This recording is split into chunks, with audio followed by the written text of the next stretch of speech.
السلام علیکم۔ آج کا ہمارا لیکچر جو ہے خوراک کے ہضم ہونے والے مدارج پر ہے۔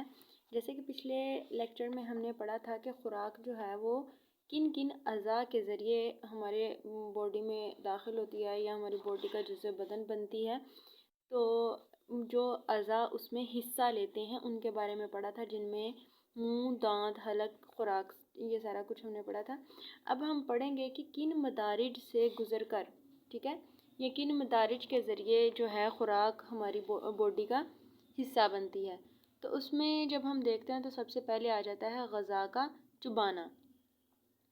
غذا کے ہضم ہونے کے عمل میں سب سے پہلے دانت کام کرتے ہیں۔ دانت جو ہیں وہ خوراک کو چھوٹے چھوٹے پیسز میں توڑ دیتے ہیں، ٹھیک ہے۔ جب ایسے ہم بائٹ اگر منہ میں ڈالیں تو وہ سیدھی کی سیدھی ہمارے حلق سے اندر نہیں جا سکتی، اس لیے اس کو چھوٹے پیسز میں توڑنا ضروری ہوتا ہے تاکہ ہمارے حلق سے، ہماری خوراک کی نالی سے وہ آسانی کے ساتھ نیچے جا سکے۔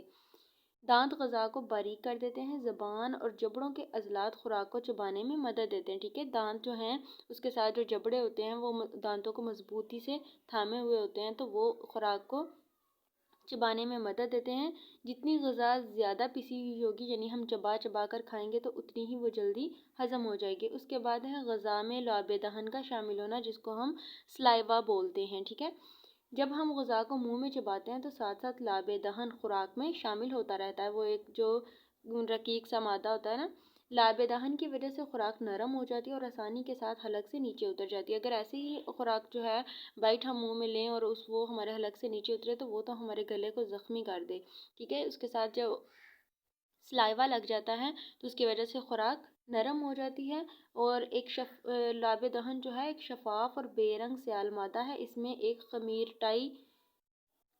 ٹائلین ہوتی ہے، ٹھیک ہے، جس کی وجہ سے ناقابل حل شکر یا نشاستہ کو قابل حل شکر میں تبدیل کر دیتا ہے، جسے مالٹوز کہتے ہیں۔ اس کے بعد آ جاتا ہے غذا کا نگلنا۔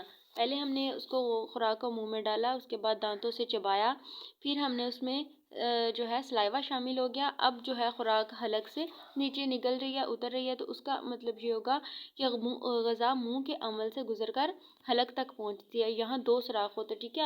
آپ نے اکثر دیکھا ہوگا جب ہم پورا منہ کھولتے ہیں تو ہمارے اندر ایک ہمیں دو سوراخ نظر آتے ہیں، ٹھیک ہے۔ ایک جو ہوتی ہے وہ سانس کی نالی ہوتی ہے اور ایک جو خوراک کی نالی ہوتی ہے۔ جب خوراک کی نالی سے مادہ ہمارے اندر جاتا ہے تو سانس والی نالی جو ہے بند ہو جاتی ہے، اس کے اوپر ایک ڈھکن آ جاتا ہے جس کو ایپیگلوٹس کہتے ہیں۔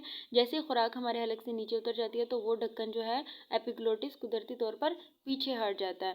ایک خوراک کی نالی کا اور دوسرا سانس کی نالی کا ہوتا ہے، ٹھیک ہے، جو دو سوراخ ہوتے ہیں۔ حلق سے جب خوراک کی نالی میں جاتی ہے غذا تو اس وقت ایک ڈھکنا جس کو ایپیگلوٹس، ٹھیک ہے، یہ سارا میں نے آپ کو بتایا۔ اس کے بعد آتا ہے معدے میں ہاضمے کا عمل یا غذا کا کیموس بننا، یعنی ڈائجسٹ ہونا۔ معدے میں جا کے خوراک ہضم ہوتی ہے نا، تو خوراک جب معدے میں پہنچتی ہے تو ساتھ ہی ہاضمہ کا عمل بھی شروع ہو جاتا ہے۔ معدہ ایک عضلاتی تھیلی ہے جو کہ جوف شکم میں چوڑائی کے رخ واقع ہے، ٹھیک ہے۔ اس میں ایک وقت میں تقریباً 2.5 کلو کے قریب جو ہے وہ غذا آ سکتی ہے ایک وقت میں۔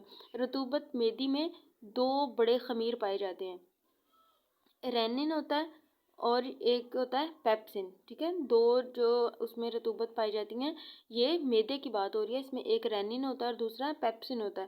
جو رینن ہوتا ہے یہ دودھ کو جما دیتا ہے، یعنی دہی میں تبدیل کر دیتا ہے۔ اس میں نمک کا تیزاب بھی ہوتا ہے اور جو جراثیم کش ہوتا ہے۔ اس کے بعد دوسرا ہوتا ہے پیپسن۔ پیپسن جو ہوتا ہے یہ گوشت، انڈے وغیرہ کو قابل حل پیپٹونز میں تبدیل کر دیتا ہے۔ پیپٹونز پانی میں حل پذیر ہوتے ہیں۔ اس طرح یہ خمیر خوراک کو معدہ میں تقریباً 3 گھنٹوں میں نیم ہضم یعنی کیموس میں تبدیل کر دیتا ہے۔ اس نیم ہضم غذا کا کیموس بننا کہتے ہیں، یعنی ڈائجسٹ ہونا کہتے ہیں۔ معدہ میں چکنائی اور نشاستہ والی غذا ہضم نہیں ہوتی بلکہ چھوٹی آنت میں پہنچ جاتی ہے۔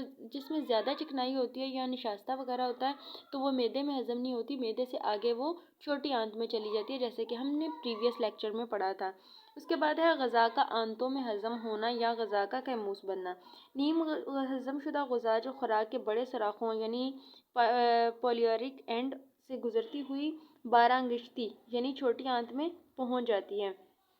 یہاں اس پر دو قسم کی رطوبتیں اثر انداز ہوتی ہیں۔ ایک صفرا کی رطوبت ہوتی ہے جس کو بائل کہتے ہیں، اور ایک لبلبے کی رطوبت ہوتی ہے۔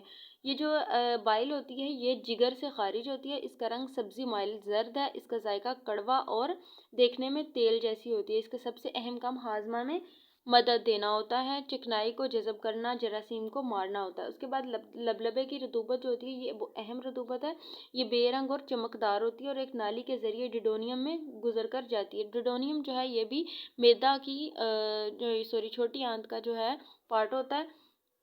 نشاستہ چکنائی اور لحمیات کو ہضم کرتی ہے۔ لبلبے کی رطوبت میں 3 قسم کے پائے جاتے ہیں، ایک ٹرپسن ہوتا ہے اور ایک سٹپسن ہوتا ہے اور ایک ایمیلوپسن ہوتا ہے۔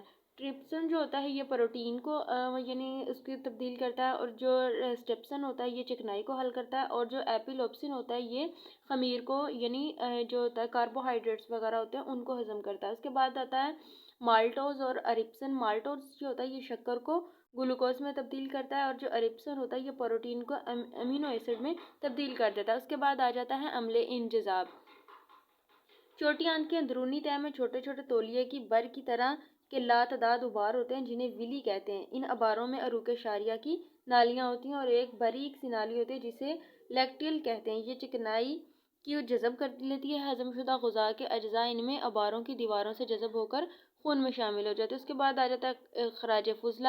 اس میں جو خوراک صحیح والی ہوتی ہے وہ ہماری باڈی کا جزو بدن بن جاتی ہے، اور جو بیکار ہوتی ہے وہ ہمارے جو ہے پخانہ کے ذریعے جسم سے خارج ہوتی ہے۔ غذا کا ہضم شدہ غذائیت والا حصہ خون میں جذب ہو جاتا ہے تو غذا کے کچھ ذرے جو ناقابل ہضم اور بیکار ہوتے ہیں ایک نیم رقیق مادے کی شکل میں بڑی آنت میں پہنچ جاتے ہیں۔ بڑی آنت میں پانی اور غذا کا کچھ حصہ جذب ہوتا ہے، باقی فضلہ کی صورت میں مقعد سے خارج ہو جاتا ہے، یعنی میری باڈی سے نکل جاتا ہے۔ اللہ حافظ۔